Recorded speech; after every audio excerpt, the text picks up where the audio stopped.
Hello guys, good day guys. Ito, ipapakita ko sa inyo kung paano magluto ng oolong tea. Kaya, panoorin nyo ako, ang aking video na ito at magluluto tayo. Okay, tara, magluto na tayo. Ito guys, 3 cups na tubig at saka lalagyan natin ng isang kutsarang oolong mamaya pag kumulo siya. Kaya, tara na, magluto na tayo. Ito na guys, kumukulo na yung tubig na 3 cups, lagyan natin ng isang kutsarang oolong tea.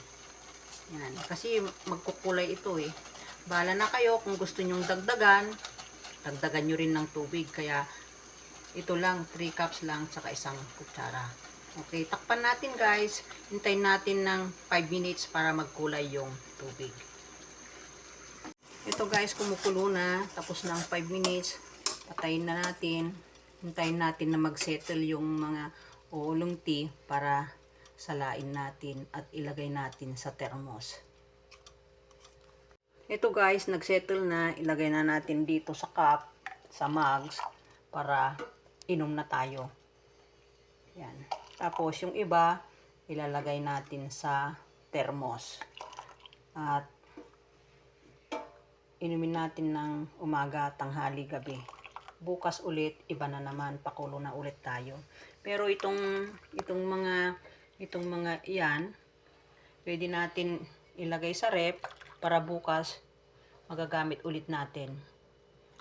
Okay.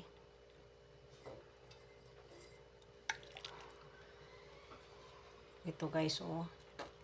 Ayan guys, oh. Ito ibalik natin sa pinaglutuan niya.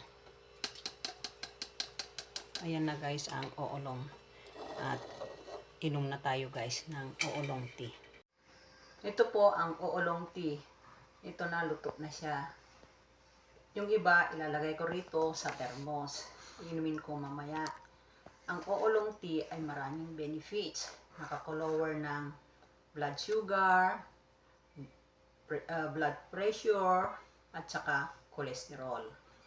Huwag niyong kakalimutan mag-like, mag-comment, at i-click ang notification bell for more updates. Hanggang sa muli, bye-bye, and God bless sa atin lahat.